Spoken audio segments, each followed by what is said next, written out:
Selamat datang di Studio Tour Tech Manis 2025. Setelah pindahan, ini adalah studio tour pertama kali ya.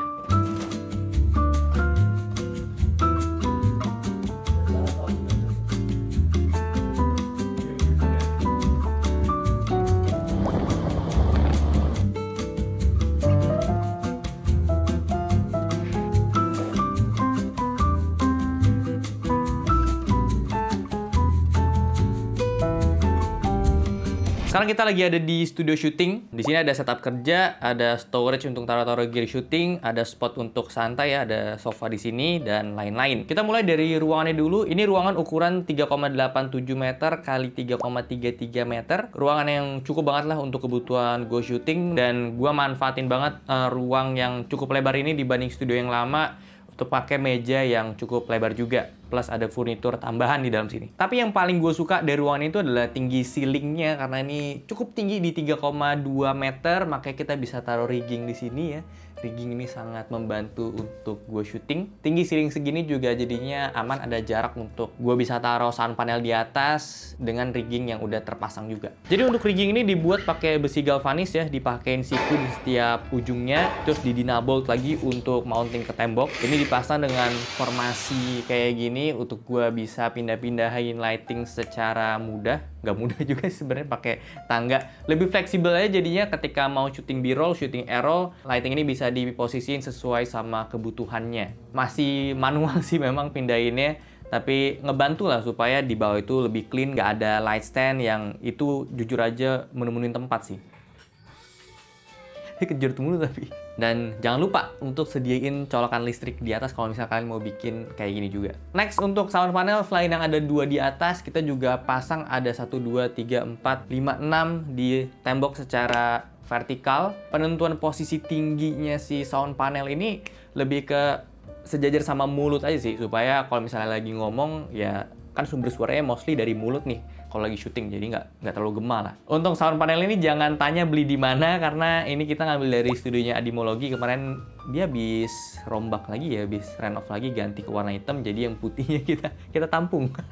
Ini perbedaannya sound treatment di ruangan ini. Wow. Dan ini di ruangan sebelah. Jadi kalau misalnya tertarik dan emang rame gitu yang mesen, gue rasa sih Adimologi akan rela aja gitu untuk bisnis kayak gini ya. Nggak mau. Selain sound panel, juga di ruangan syuting ini untuk sound treatmentnya kebantu juga sama ada 1 buah sofa. Ini sofa yang empuk banget, foamy banget lah. Jadi memang sengaja sih naruh sofa di ruangan ini selain untuk tempat duduk, tapi untuk jadi sekalian sound treatment juga. Gue juga suka sama looks-nya buat properti syuting. Ini juga oke banget, sesuai sama tema ruangan juga yang memang mau didominasi sama warna-warna cerah, warna-warna beige kayak gini. Ini model sofa yang kolongnya minim, gue suka banget. Duduknya lebih rendah, panjang juga bagian penopang pahanya. Sandaran juga ini full bantal, jadi untuk malas-malasan cocok banget. Fabriknya ini oke banget, super nyaman buat duduk-duduk istirahat abis kerja. Dan sebetulnya ini sofa yang modular gitu, karena ada variannya, ada tangannya, ada yang L juga. Itu kalau misalnya kalian beli sepaket, bisa tuh jadi 1 ruangan gede gitu ya, ditaruh sofa di ujungnya, itu akan lebih oke sih. Kalau gue karena ruangannya segini, butuhnya 2 seater aja, ini udah cukup lah. Nama sofanya ini Mal, kalian bisa beli itu di Pro Design. Kemarin gue sempat bikin video vertikalnya juga ya, sama gue ada beberapa furnitur lain juga yang dari Pro Design. Untuk storage ini masih pakai yang ada aja, kita manfaatkan dari studio yang lama juga. Cuma bedanya sekarang dibikin 1 tempat gini aja. Packboard itu gua satuin di pojok situ ya. Di atasnya itu ada ambalan dari safe house ya, dan gua taruh-taruh tas sama tanaman juga. Lalu untuk packboard IKEA ini gua taruh ada beberapa aksesoris, termasuk juga tempat baterai kamera. Jadi kalau gue mau akses itu gampang, cepet, tinggal colok, plus kelihatan juga indikator baterai udah penuh atau belum. Gue nggak taruh terlalu banyak perintilan sih ya, sisanya itu lebih ada di bagian bawahnya, di trofas. Trofas itu banyak macam barang-barang yang sebenarnya kepake enggak, tapi sewaktu saat gue mau pakai tuh gampang aja aksesnya di sebelah situ. Notes-nya aja kalau misalnya kalian punya IKEA trofas juga, jangan taruh barang-barang yang terlalu berat ya.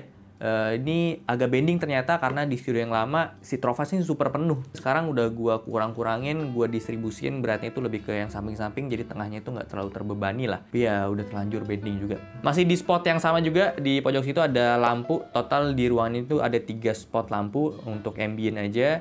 Yang pojok itu IKEA, terus ada yang floor lamp juga di sebelah meja, ini IKEA juga. Bulbnya semuanya ini gue pakai Wish, termasuk untuk LED strip di belakang meja juga pakai Wish, jadi cukup satu aplikasi aja udah oke. Dan sinkronisasinya itu jadi lebih optimal. Ada satu fitur di Wish ini yang gue suka banget, namanya Space Sense. Jadi ketika nggak ada orang di ruangan ini, otomatis lampu itu akan mati. Dia akan nyala otomatis ketika ada orang masuk ke ruangan. Jadi kayak ada pergerakan gitu lah, dia baru nyala. Satu lampu itu nge-trigger lampu-lampu lainnya. Jadi ini bisa menghemat listrik juga. Gorden ini juga sebelumnya nggak ada gorden di studio yang lama. Kenapa ada gorden ini? Karena ya gue untuk nutupin jendela belakang ini yang jujur aja model gue kurang suka. Tapi karena ukuran jendelanya itu gede, gue juga suka juga sih ada jendela di sini, cuma modelnya aja yang gue kurang suka. Makanya gue tetap kasih gorden ini. Kalau misalnya syuting ya gue tutup, tapi kalau misalnya gue lagi nggak syuting ini gue buka, jadi lebih enak aja, ada kelihatan keluar. Terus gue pilih gorden ini tuh dari IKEA juga. Ini gue sengaja yang blind out supaya matahari tuh nggak masuk, walaupun kalau misalnya ini di zoom out, kalau syuting siang tuh tetap kelihatan ada bocor-bocor di kanan kirinya gitu. Tapi ini udah cukup membantu kalau misalnya syutingnya itu kayak gini. Di belakangnya juga ada vitrase, ini untuk menyamarkan bagian belakang aja sih. Jadi nggak terlalu langsung kena terekspos matahari, nggak bisa langsung kelihatan terlalu nerawang ke belakang gitu kan nggak enak ya, jadi pakai vitrase lagi lah. Masuk ke setup, di sini ada 2 setup ya di ruangan ini. Yang pertama ini setup utama yang gua pakai, kadang gue kerja di sini jadi property shooting juga, jadi spot untuk shooting B-roll juga. Tapi sebetulnya belakangan gue nih agak jarang yang nge-script di sini. Jadi kalau misalnya gue lagi nggak ada shooting seharian full untuk nge-script aja, gue prefer untuk di ruangan sebelah supaya AC-nya hemat juga ya. Gue udah bahas soal meja dan desk shelf-nya kemarin di satu video yang terpisah. Jadi gue cuma mau update aja, ini meja ukuran 160 x 70 cm, tinggi terendahnya di 77 cm, kemarin gue ada salah, gue bilang 78, sebenarnya 77 setelah gue ukur secara detail. Bisa ditinggin juga, so far kondisinya ini masih oke banget, motornya masih oke juga, halus, daun meja juga masih aman. Sedikit catatan, gue sih nemuin udah mulai agak sedikit bending ya, tapi ini masih aman banget sih. Bendingnya yang tipis banget gitu. Kondisi secara keseluruhan ini kurang lebih masih sama. Ada monitor 27 inch 4K untuk kerja dan tes game juga. Di atasnya ada light bar, kalau misalnya gue kerja malam-malam pakai ini lebih enak, lebih nyaman. Ini light bar yang pakai remote, jadi kalau misalnya mau nyalain juga mudah aja tanpa perlu harus goyangin si monitornya. Ada 2 bookshelf Edifier R1080. Ini kemarin gue diomelin sama Nanda Gunsan. Karena posisinya emang jujur tidak betul sih ya.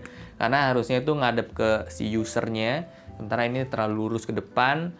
Ini juga ada hubungannya kendala sama si desk shelf plus sama power socket yang ada di meja ini. Gue udah bahas juga power socket si meja kanan itu terlalu kanan. So ketika gue tambahin desk shelf-nya tuh jadi mentok gitu, nggak bisa terlalu tengah ya. Jadi harusnya lebih tengah lagi supaya ada space untuk si bookshelf ini. Gue bisa taruh stand lagi yang hadap ke gue gitu. Yang kanan tuh jadi nggak bisa diapa-apain. Ya, terlalu sempit lah ruangan. Dan sejujurnya ya, gue sih pengen ganti ke warna hitam. Jadi R1080 yang hitam tuh ada. Kemarin kan gue pilih yang putih ini karena di setup yang lama dominannya putih. Nah sekarang dominannya itu beige sama hitam frame-nya. Jadi ya kalau misalnya kalian ada mau tukeran, gue sangat mau banget ya. Bisa DM aja atau komen di video ini. Misalnya, bang mau tukeran nggak gitu? Gue punya yang hitam nih, gue pengen putih ya. Silakan, gue mau banget. Lanjut di sisi kiri, ini ada backboard untuk gantung-gantung gamepad, storage untuk taruh remote, TWS, lampu juga, ada tanaman kecil di situ ya. Banyak yang tanya juga ini tanaman apa? Ini namanya asparagus fern, dan yang di satu lagi tanaman itu namanya ficus kalau nggak salah, ficus dineke. Gue beli itu di IKEA, kalau ini gue beli di toko tanaman online gitu. Yang sebenarnya pengen gue ganti adalah potnya sih, gue belum sempat aja beli pot. Kemarin udah sempat cari-cari, pengen ganti yang warna krem atau beige juga ada. Mahal kok ya pot, dan gue bingung tau. Kalau ngirim pot tuh riskan pecah gitu loh. Untuk deskmat ini ganti-ganti ya, sekarang lagi pakai press play aja yang cutting matte ini ya. Cutting matte deskmat nama variannya, dan ini yang warna hijau, setahu gue ada warna lain juga. Terus untuk keyboard daily gue ini pakai Noir Spade. Gue nggak apa-apain si Noir ini, cuma gue ganti switchnya aja. Switchnya ini pakai HMX Raw, kalian bisa beli di Keepsmart. Dan kayak gini lah untuk suara keyboard gue.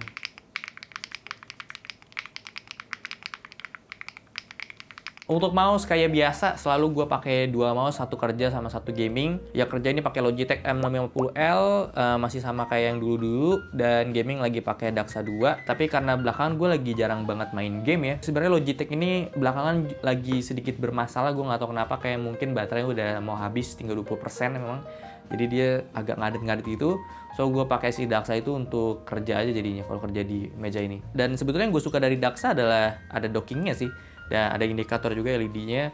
Ya kalau misalnya gue udah selesai kerja, tinggal gue taruh aja, kelihatan udah penuh atau belum gitu. Lalu sisanya untuk perintilan ini ada jam yang udah pernah gue bahas juga. Jam yang bisa berubah-berubah gitu, cukup menarik. Cuma kalau misalnya gue syuting kadang bunyi tek-tek gitu agak sedikit ngeganggu juga sebetulnya. Tapi ya udah, gue suka bentuknya. Terus ada wireless charger juga, sekaligus ini jadi docking untuk handphone gue. Bisa nge-charge TWS juga di situ secara wireless. Terus di bawah situ juga gue taruh USB hub, sengaja gue umpetin biar nggak kelihatan. Terus mikrofon, ini mikrofon pakai Tronmax yang M-Drill One Pro. Armnya ini pakai punya Streamplify. Terus ya ini adalah mikrofon yang selalu gue pakai untuk voice over di video-video pendek ya, video-video vertikal. Lanjut untuk PC ini masih gue taruh bawah. Kemarin di video yang ngebahas meja gue bilang ada mau beli nakas lagi, tapi belum sempat, malah nakas gue beliin untuk di sebelah sana ya. Itu didedikasi untuk naro dry box. Nah, dry box ini juga adalah hal yang baru di studio ini. Sebelumnya selama 4 tahun pakai kamera itu tidak pernah pakai dry box. Nggak boleh dicontoh ya karena bahaya, bisa jamuran. Mau so far sih kemarin A6400, beruntungnya tidak ada jamur pas dijual. Nah sekarang setelah pakai FX30 Plus, ini tuntutan dari investor baru kita juga, Fernanda Gunsan, yang sudah meminjamkan, menitipkan sebuah lensa dan satu LCD untuk gue syuting, mempermudah ya kayak gini. Ya makanya ini tolonglah beli dry box biar lensa gue awet. Oh siap, jadi kita beliin supaya kita bisa disupport lensa secara gratis. Nakas ini beli dari IKEA, cuma 2 laci aja tapi cukup secara ukurannya. Ini oke banget. Memang nyari seukuran sama si dry box-nya juga. Nah di sebelahnya ini ada setup anak magang kita, Iksan, yang tidak pernah kerja, selalu main Dota. Ini bahkan gue lagi syuting aja dia main Dota. Kacau banget nih orang ini. Anak ini parah banget ini. Woi, kerja, gue lagi syuting main Dota. Ya ampun. Masih sama, setupnya nggak ada yang diubah, cuma tuh nambah arm microphone doang ya, karena baru nemu ya kemarin. Jadi ya udah itu aja sih. Untuk kursi kerja sebetulnya ganti-ganti sih ya di ruang ini. Ini emang buat syuting. Gue pakai OCA 258 SV2. Gue copot headrestnya, jadi lebih enak. Terus tinggi juga pas, fleksibel aja buat gue tinggiin kayak gini nih. Ini paling tinggi emang kursi ini. Dan satu lagi ini ada kursi gaming. Magang baik kursi gaming 7 juta. Ini Corsair punya, nanti akan kita bahas ya. Experience gue udah lama banget nggak pakai kursi gaming.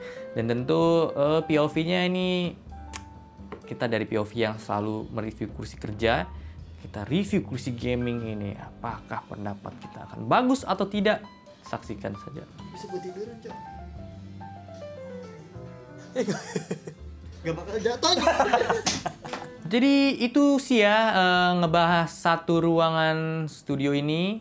Nggak terlalu banyak yang dibahas karena kemarin udah dicicil-cicil. Tapi kalau misalnya kalian ada yang mau ditanyain, misalnya ada, "Bang itu barang apa? Kok nggak dibahas?" Boleh tanya ya di komentar, karena gue jujur aja mungkin lupa ya nggak bahasnya. So segitu aja untuk video kali ini. Thank you banget udah nonton. Kalau suka boleh like, share, dan subscribe. Gue sampai jumpa di video selanjutnya. Terima kasih.